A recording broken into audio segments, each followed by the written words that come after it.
నమస్తే, welcome to iDream. మనతో పాటు ఉన్నారు ప్రముఖ న్యూరో సర్జన్ డాక్టర్ రంగనాథం గారు. వారితో మాట్లాడతాం. నమస్తే సార్. నమస్తే సార్, ఉదయం లేచినప్పటి నుంచి పడుకునేంత వరకు చాలా పద్ధతుల్లో చాలా మంది తీసుకునేటువంటి రెగ్యులర్ ఆహార పదార్థాలలో చక్కెర కూడా ఒకటి.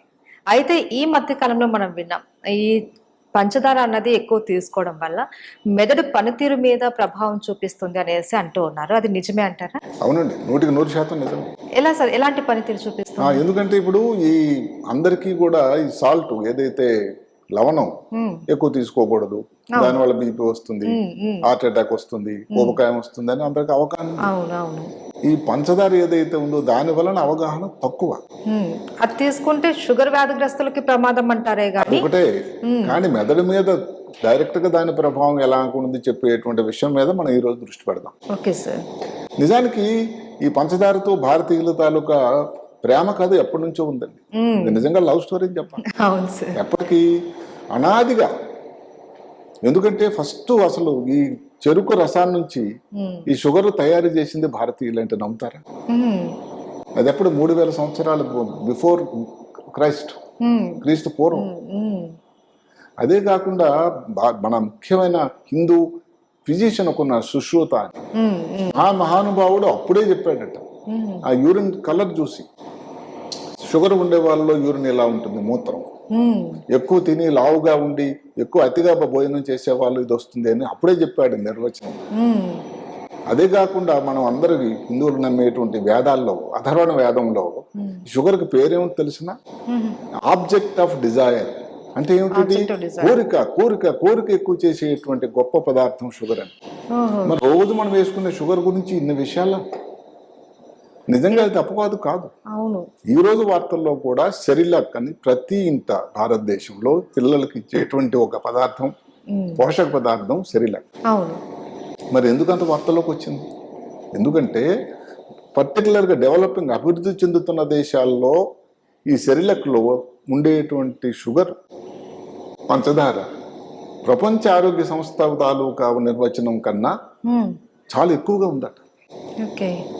అందువల్ల ఇక్కడ పిల్లలందరూ ఊబకాయంతో అయిపోతున్నారు, మందమతులు అయిపోతున్నారు, చురుకుతనం తగ్గిపోతుంది, ఇన్యాక్టివ్ అయిపోతున్నారు. ఎందుకంటే ఇంకా చెప్పుకుంటే ఒక వినడానికి కొంచెం ఇబ్బందికరంగా ఉన్నా కూడా షుగర్ అన్నది ఒక వ్యసనం లాంటిది అయిపోయింది. ఇంకొక అడుగు ముందుకేసినట్టయితే ఎవరో ఒక గొప్ప శాస్త్రవేత్త ఏం చెప్పాడంటే, ఈ షుగర్ వాడకం అన్నది కొకేన్ కంటే 10 రెట్లట ఎక్కువ ప్రమాదం. అంటే డ్రగ్స్ కన్నా. ఇంకా ఇంకెవరో చెప్పారు, షుగర్ని దొంగలించి చేసినట్టయితే ఫోర్బ్స్ జర్నల్లో మీరు పేరు వస్తుంది, అంటే అంత సంపాదన చేస్తారు షుగర్. కొకేన్ దొంగతనం చేస్తే జైల్లో ఉంటారు. దొంగతనం కన్నా దాన్ని సరఫరా చేస్తూ ఉంటారు. అది షుగర్ గురించి. ఇప్పుడు షుగర్ అనేది అందరూ వాడుతూనే ఉన్నారు. షుగర్ అనేది కారణం ఏంటంటే ఒక వ్యసనం. అది షుగర్ తీసుకుంటున్నారు ఎవరన్నా. షుగర్ తీసుకుంటే ఏమవుతుంది? హ్యాపీ హార్మోన్స్ మొదలవుతాయి. ఇప్పుడు పిల్లలు పుట్టినప్పుడు కానీ, స్కూల్కి వెళ్ళినప్పుడు కానీ, ఆ తర్వాత ఎగ్జామ్లో పాస్ అయినప్పుడు కానీ, తల్లి ఎగ్జామ్కి వెళ్తున్నారు పిల్లలు, ముందు అసలు పర్టికులర్ నార్త్ ఇండియాలో కానీ ఒక మిఠాయి నోట్లో వేసి బాగా ఎగ్జామ్ రాయని చెప్తున్నారు. ఉద్యోగం ఇంటర్వ్యూకి వెళ్తుంటుంది షుగర్. ఏదైనా ఫంక్షన్ అవుతుంది, శ్రీరామనవమి, క్రిస్మస్, లేదు ఈవెన్ రంజాన్, అసలు షుగర్ లేని శుభకార్యములు ఎక్కడ లేదు. అయితే అప్పుడు మనకు తెలియదాల్లో ఏమిటంటే ఈ షుగర్ వల్ల ఇబ్బంది ఎంత ఉందా అని. షుగరు అందరూ గ్రహించాల్సిన ఏమిటంటే, ఇప్పుడు ఏదైతే మనం చెప్పినటువంటి వ్యసన పదార్థాలు, ఓపియాయిడ్స్ అంటాం, వాడకం వల్ల ఎలాగైతే ప్రాబ్లము, క్రేవింగ్ అంటాం, అంటే తినాలి అని అనిపించేటువంటి ఆలోచన వస్తుందో అలాంటిది క్రియేట్ చేస్తుందట. ఒక పరిశోధనలో కొకేన్ ఇస్తున్నారు. కొకేన్ అంటే మాదక ద్రవ్యం. మాదక ద్రవ్యం ఇచ్చినప్పుడు ఏమిటి, మెదడు లోపల కొన్ని చోట్ల, కొన్ని సెంటర్స్ లో యాక్టివిటీ పెరుగుతుంది. ఈ యాక్టివిటీ ఎఫ్ఎంఆర్ఎన్ఏ అంటే ఫంక్షనల్ ఎంఆర్ఎన్ఏలో ఒక పద్ధతి వచ్చింది. ఫంక్షనల్ ఎంఆర్ఐ పని చేస్తున్నప్పుడు ఎంఆర్ఐ ఎలా ఉంది, దాంట్లో అక్కడ లైట్నింగ్ కనబడుతుందట ఏ చోట్ల వస్తుందో కొకేన్ ఇచ్చినప్పుడు. షుగర్ తిన్నప్పుడు కూడా అలా సెంటర్లోనే స్టిమ్యులేషన్ అవుతుంది. అంటే ఎంత ప్రమాదం దాగి ఉంది చూడండి. తెలియకుండానే జరుగుతుంది. మామూలుగా ప్రమాణాల ప్రకారం షుగర్ అనేది దగ్గర 26 నుంచి 30 గ్రాములు రోజుకు తీసుకోవచ్చు ఒక రోజు. అమెరికాలో ఎంత వాడకం అవుతుందో తెలుసా? 125 గ్రాములు. అంటే ఎంత షుగర్ వాడుతున్నారో తెలియకుండా జంక్ ఫుడ్ కానీ కాఫీ కానీ ఇంకా దేనిలోనన్నా. అవునవును. భారతదేశంలో అదృష్టవశాత్తు ప్రస్తుతానికి 25 గ్రాముల్లో ఆగాము. ప్రపంచంలోనే అత్యంత తక్కువగా ఉండే చోటు ఏదేమిటంటే ఉగాండా.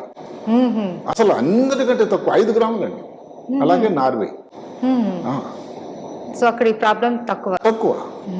ఈ షుగర్ గురించి ఇంకొక పరిశోధన కూడా జరిగింది. ఒక నౌరు అని ఒక చిన్న ద్వీపం కల్పం ఉంది, ప్రపంచంలో రిచెస్ట్ పార్టీ. అక్కడ ఏంటి పని లేదు, పాట లేదు, ఎక్సర్సైజ్ లేదు, శుభ్రంగా తినడం, కూర్చోవడం, ఈ షుగర్ భోజనాలు, స్వీట్లు, మిఠాయిలు తినడం. అందులో వచ్చినటువంటి షుగర్ డయాబెటీస్ వ్యాధి శాతం 23%. 96 మందికి ఊబకాయం వచ్చిందట. అక్కడ ఎందుకంటే ఫాస్ఫేట్ గనులు ఉన్నాయండి. వాళ్ళు ఎందుకు పనిచేయాలి? అన్నిటికంటే కాస్ట్లీయెస్ట్ ఇప్పుడు ఈరోజు మెటల్. అలా జరిగింది. అదే కాకుండా భారతదేశానికి సంబంధించి ఈ షుగర్ వాడకం వల్ల ఏమిటంటే భారతీయుల్లో దగ్గర 11% జనాభాలో షుగర్ వ్యాధి ఉంది, డయాబెటీస్. 16% ప్రీ డయాబెటిక్స్, అంటే వాళ్ళకి షుగర్ వచ్చే అవకాశం ఉంది.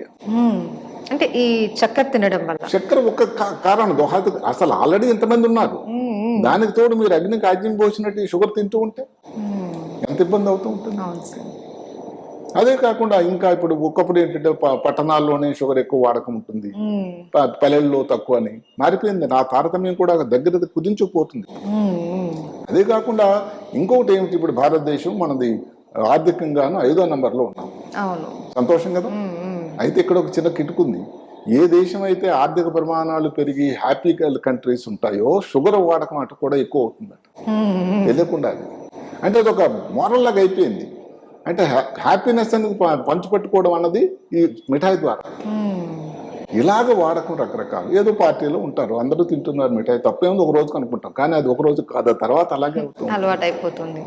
పక్క వాళ్ళు కూడా చెప్తారు తీసుకోవా ఒక రోజుకి ఏంటి మిఠాయి, నష్టమే లేదు. అది ఒక సైకలాజికల్ అయిపోతుంది. సరిగదా అలాగ అలవాటు, ఇంకా క్రేవింగ్. అది తినకపోతే కొంతమంది డయాబెటీస్ వ్యాధి వాళ్ళు మాకు వచ్చి చెప్తూ ఉంటారు, డాక్టర్ గారు ఏది నేను ఒక రోజుకి 5 మిఠాయిలు తింటానండి. అసలు ఆశ్చర్యపోతాను. ఆయన తాజాగా నెమ్మదిగా ఒక వార్త ఇస్తాడు, ఆయన ఇంకొక టాబ్లెట్ ఎక్కువ వేసుకుంటున్నాను. అంటే డయాబెటీస్ వ్యాధికి షుగర్ వాడడం వల్ల ఎంత ఇబ్బందినో తెలిసి కూడా కంట్రోల్ చేసుకోలేకపోతున్నారు. ఎందుకంటే క్రేవింగ్ అంటారు. క్రేవింగ్ అంటే కావాలి కావాలి, శరీరంలో మెదడులో తయారైపోయింది. స్వీట్లు తిని అది లేకపోతే మీకు ఈ మాదక ద్రవ్యాల మీద అసలు ఏమిటి మాది చికాకు అది ఒక విషవలయంలోకి వెళ్ళిపోతున్నారు వ్యక్తులు తెలియకుండా. అది వింటూ ఉంటే ఆశ్చర్యకరంగా ఉంటుంది. ఇప్పుడు షుగర్ అన్నది అదొక ఇంధనం అండి.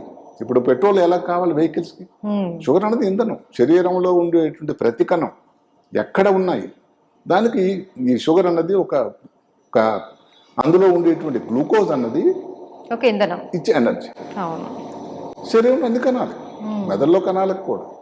ఇంకా తేడా మెదడు కల్లా ఏమిటి, మెదడులో ఈ మధ్య కాలంలో పరిశోధన, చిన్న చిటికెడు మెదడులో 57,000 కణాలు ఉన్నాయి. ఇంత చిటికెడు దాంట్లో. అదే కాకుండా కనెక్షన్స్ కానీ చూసుకున్నట్టయితే 150 మిలియన్లు ఉన్నాయి. ఇంత మెదడులో ఎన్ని ఉన్నాయి, అంత పెద్ద ఇది ఎంత మరి ఎనర్జీని స్పెండ్ చేస్తుంది రోజుకి. అసలు శరీరంలోనే అన్ని అవయవాల్లో సగం ఎనర్జీ అన్నది మెదడులోనే వాడకం జరుగుతుంది. అంటే ఎంత ఎక్కడక్కడ ఖర్చు అవుతుంది చూడండి. ఇప్పుడు షుగర్ కానీ ఎవరికైనా కారణం వల్ల శరీరంలో తక్కువ అయిపోయింది అనుకో, షుగర్ డయాబెటీస్ అనుకోండి, ఆ రోజు తెల్లవారు షుగర్ తక్కువ అయిపోయింది, మనిషి అస్తవ్యస్తం అయిపోతాడు, స్పృహ కోల్పోతాడు. ఏదైతే మెదడులో ఉండే కణాల వ్యవస్థ కమ్యూనికేషన్ సిస్టమ్ కుంటుపడిపోతుంది. పోనప్పుడు ఏదో షుగర్ ఇచ్చారు సెట్ అయిపోతాడు, అంతలో తాగటంలా. ఈ షుగర్ అనేది ఈ ఇందాక ముందు చెప్పుకున్న హ్యాపీ హార్మోన్స్కి ఉత్పత్తి అవ్వడానికి ఇది చాలా ముఖ్యం. ఈ హ్యాపీ హార్మోన్స్ ఏమిటి, డోపమిన్ అని, లేకపోతే అసిటైల్ కొలిన్ అని, ఈ ఇంకా ఇవన్నీ హ్యాపీ హార్మోన్స్ కన్నా న్యూరో ట్రాన్స్మిటర్స్ అంటారు. కొన్ని పని చేయడానికి ఇచ్చేటువంటి తయారవుతాయి ద్రావకాలు మెదడు లోపల శరీరంలో. అది ఎసిటైల్ కొలిన్, సెరోటానిన్ ఇట్లా ఉన్నాయి. ఇప్పుడు మనం డోపమిన్ తక్కువైంది అనుకోండి, వచ్చే వ్యాధి అందరికీ తెలుసు, అది పార్కిన్సన్ వ్యాధి. డోపమిన్ అనేది ఒక ద్రావకం, మెదడు లోపల తయారీ అనేది నిష్పత్తి తక్కువైతే వచ్చే వ్యాధి పార్కిన్సన్ వ్యాధి. ఇప్పుడు ఎసిటైల్ కోలిన్ చెప్పాను, అదే తక్కువైంది అనుకోండి, వచ్చేది ఆల్జీమర్స్.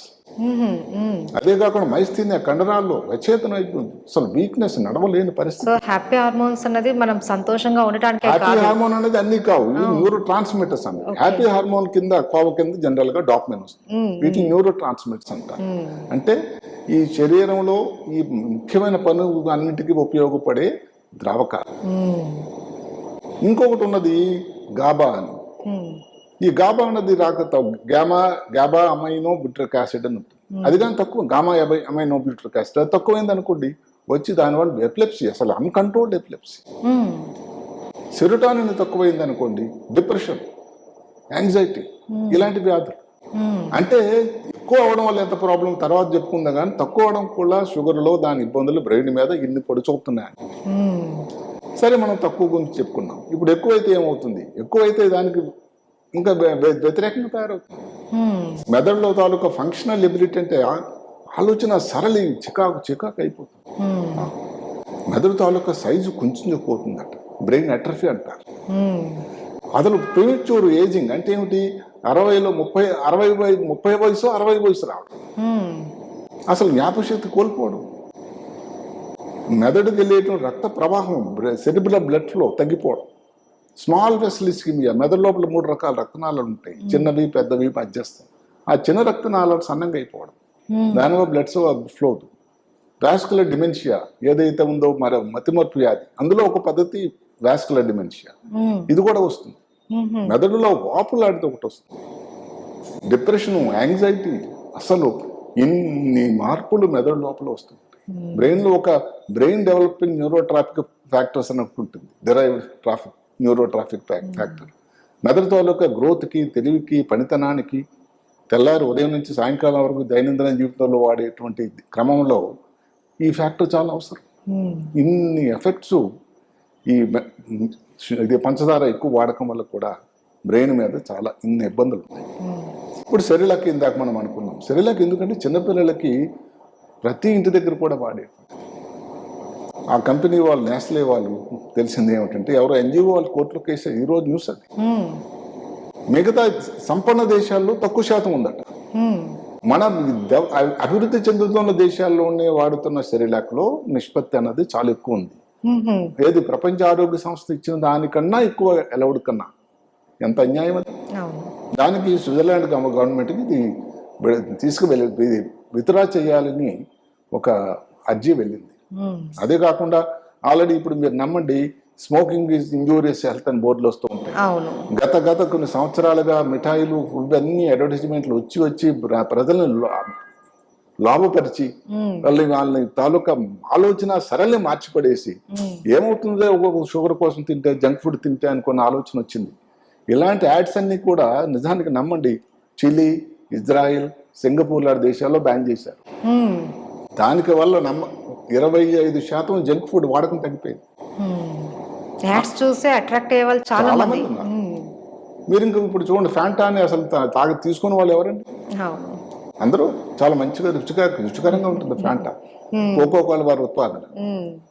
ఇది ఇంకొక ఏమిటి, ఇప్పుడు కొన్ని దేశాల్లో, విదేశీయాల్లో, వెస్టర్న్ కంట్రీస్లో ఫ్యాంటాలో ఉండేటువంటి షుగర్ తాలూకా పర్సంటేజ్ తక్కువట, మన దగ్గర ఎక్కువ. అందుకని ఎవరైనా అక్కడ మీరు అమెరికాలో లేకపోతే ఇంగ్లాండ్లో వచ్చి ఫ్యాంటా తాగి ఇండియాలో తాగితే రుచే వేరట. అందులో ఉన్న కిటుకు అది. అంటే ఇంత తెలియకుండానే భారతదేశం మీద ఇన్ని ఇబ్బందులు పిల్లలకు జరుగుతూ ఉన్నాయి. మామూలుగా షుగర్ ఎక్కువ ఉండడం వల్ల అందరికీ తెలిసిందే, ఊబకాయం, షుగర్ వ్యాధి రావడం, అదే కాకుండా గుండెపోటు, స్ట్రోక్ లాంటివి రావడం, పిల్లల్లో పర్టికులర్ గా చాలా చాలా నిర్దయిపోతున్నారు. ఈ మధ్య చిన్న పిల్లలు కూడా సడన్ గా డెత్ రావడం ఏంది అసలు మనం మన పూర్వీకుల కాలంలో మనం చూడలేదు ఇలాంటివన్నీ. ఎందుకంటే అంత షుగర్ వాడకం అంత లేదు, ఏదో దానికోసం పంచదార కోసం అప్పుడు వాడేవాళ్ళు, లేకపోతే పాతకాలం ఇంకా బెల్లం వాడేవాళ్ళు. అవునవును. ఎప్పుడైతే మెదడులో ఈ క్రేవింగ్ అన్న మాట వస్తుంది, తినాలి అని ఒక వచ్చేసరికి ఇంకా కంట్రోల్ చేసుకోలేని పరిస్థితి, తినేస్తూ ఉంటారు. మరి లేకపోతే ఎవరో కొకేన్ కంటే 10 రెట్లు ఈ షుగర్ తాలూకా వాడకం దాని వల్ల వచ్చింది. ఇది ఒక సామాజిక వ్యవస్థ. ప్రపంచం ఎలాగైతే మిగతా దేశాలు నడుము కట్టాయో, భారతదేశం కూడా నడుము కట్టి షుగర్ వాడకం గురించి ప్రజల్లో అవగాహన కల్పించాల్సిన అవసరం ఉంది. ఒక సాల్ట్ గురించే కాదు, షుగర్ కూడా ఆరోగ్యానికి అన్ని విధాల, ముఖ్యంగా బ్రెయిన్ తాలూకా ఆరోగ్యాని కోసం ఎంతో ఇబ్బందికరమైన పరిస్థితి క్రియేట్ చేయబోతుంది అని దయచేసి గవర్నమెంట్ వారు కూడా ఆలోచించి వీటికి సరైనటువంటి కట్టుదిట్టమైన చర్యలు, నిబంధనలు, నియంత్రణలు చేయాలని అవగాహన కూడా తీసుకురావాలి. Yes, sir. అయితే మీరు చెప్పారు సార్ 25 గ్రామ్స్ షుగర్ అయితే తీసుకోవచ్చు అని అన్నారు కదా, దాన్ని మించి తీసుకుంటేనే ఇలాంటి ప్రాబ్లమ్స్ అన్ని. ప్రస్తుతానికి మనం అక్కడ ఉన్నాం. అయితే ఇక్కడ ఒక చిన్నవాడు మీరు మంచి ప్రశ్న అడిగారు. అసలు ప్రపంచంలోనే షుగర్ ఉత్పాదన, పంచదార ఉత్పాదన 2వ స్థానం మన భారతదేశానికి. అవును. కన్సంప్షన్ అంటే వాడకం అన్నది భారతదేశంలో అగ్రగామి. అంటే మనం ఎంతో దూరం లేదు. ఆర్థికంగా మన ప్రగతి చెందుతున్న కొలది ఇంకా మిఠాయిలు, ఈ షుగర్లు, ఈ కూల్ డ్రింక్స్ పెరుగుతూనే ఉంటాయి. అది కూడా చాలా ప్రమాద సూచన పొంచి ఉంది. జాగ్రత్తగా ఉండాలి. ఓకే సార్, షుగర్ గురించి చాలా మంచి అవగాహన కల్పించారు సార్ మాకు కూడా. ఎందుకంటే ఉప్పు మాత్రమే మనం ఆరోగ్యానికి కొద్దిగా హానికరం, దాన్ని కంట్రోల్ చేసుకోవాలనుకుంటున్నప్పుడు ఈ షుగర్ గురించి కూడా కొత్త విషయం మాకు తెలియజేశారు. షుగర్ గురించి ఎందుకంటే ఈ మధ్య కాలంలో షుగర్ గురించి వచ్చింది. మరి షుగర్ ని ఒక సబ్స్టెన్స్ అబ్యూజ్ అని వాడకం వరకు వచ్చిందంటే, సబ్స్టెన్స్ అంటే ఏమిటి? మరి ఇదే కొకేను, ఇవన్నీ కూడా LSD లాంటివి సబ్స్టెన్స్ అబ్యూజ్ అంటారు. ఇప్పుడు ఆ కోవలోనికి షుగర్ వెళ్ళిందంటే ఎంత ప్రమాదం, దయచేసి అందరూ గమనించాలి. ప్రతి ఒక్కళ్ళు కూడా పంచదార వాడకం అన్నది ఎంతవరకు కరెక్ట్, ఎంతవరకు తీసుకోవాలి అన్నది ఖచ్చితంగా అవగాహనతో వాడాలి అనేది. ఇప్పుడు మామూలుగా సాల్ట్ గురించి రోజుకి 5 గ్రాముల కంటే ఎక్కువ తీసుకోకూడదని అలాంటి దిశ వచ్చింది. నేను ఇంకా చదువుకున్నప్పుడు కొంతమంది గురువులు మాకు చెప్పేవాళ్ళు, సాల్ట్ కోసం ఏంటంటే ప్యాకెట్లు కట్టి ఆ రోజుకి అంతే సాల్ట్ వాడాలి, అంతకన్నా ఎక్కువైనా వాడడానికి లేదని. అలాంటి సమయం కూడా ఏది పంచదార విషయంలో ఆసన్నమైందా అని ఆలోచన చేయాల్సి ఉంటుంది. అవునవును sir. Right. Thank you so much sir. నమస్కారం.